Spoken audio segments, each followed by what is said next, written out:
తగిన వారమైన మాకు కనిపించావు సజీవులుగా ఉంటావు తగిన వారమైన మాకు కనిపించావు సజీవులుగా ఉంటావు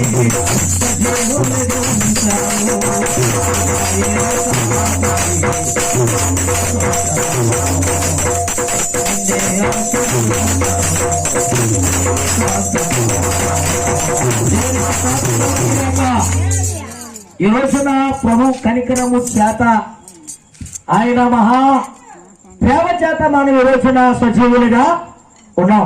ఈ రోజున కుమార్తె సజీవురాలుగా ఉన్నదంటే దేవుని కృపని మనం చెప్పొచ్చు.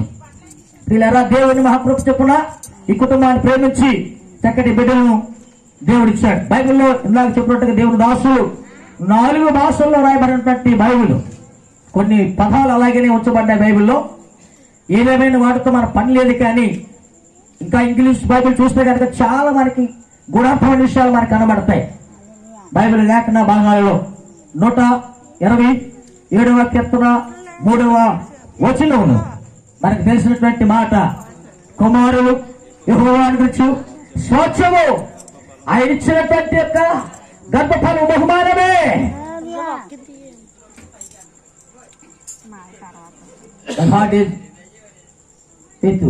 And gift children. దేవుని లేఖన భాగాల్లో మనం చూస్తే కనుక యెహోవా ఇచ్చినటువంటి యొక్క బహుమానము దాని వెనకట్టలేవు. చూడండి, సాధారణంగా ఎవరైనా మనల్ని ఏమడుగుతారంటే కనుక మీ ఎన్ని ఎకరాలు ఉన్నాయండి అని అడుగుతారు ఎవరైనా, ఎన్ని మేళ్ళు ఉన్నాయని అడుగుతారు ఎవరంటే.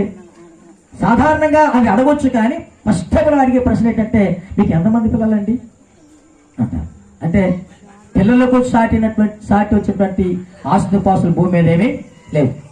అవి లేని వారు ఎవరు మనం అనుకుంటున్నాం. నా పిల్లలు నా కోట్లు లక్షలండి, కోట్లండి, ధనవండిని చెబుతూ ముచ్చిపోతుంటారు. వాడిని వెతుకుని ఆడించుకుంటూ నా బంగారం, నా కొండ, నా కోట, నా ధనం, ఓహో ఎన్ని పదాలు చూపిస్తూ ఆ పిల్లలు చూసి ముడిచిపోతారు. దేవుని స్తోత్రం కలుగును గాక. అలాంటి గొప్ప ఆశీర్వాదం దేవుడి కుటుంబంలో దేవుడు అనుగ్రహించాడు. ఎందుకంటే గొప్ప భాగ్యం ఏముందని దేవుని మహాకృప చొప్పున అతి ఆశీర్వాదం, దేవుడిచ్చేటువంటి గొప్ప బహుమానాన్ని, దేవుడిచ్చేటువంటి గొప్ప ఆస్తిని, స్వాచ్ఛాన్ని మనం పొందుకున్నాం. ఎందుకంటే మరొక భాగ్యం మనకు దొరకదని దేవుని సేవకునిగా నేను ఈ మాటలు మనవి చేస్తూ మరొకసారి ఈ కుటుంబాన్ని దీవిస్తూ సంఘాన్ని ఆశీర్వించాలని కోరుకుంటూ బర్త్డే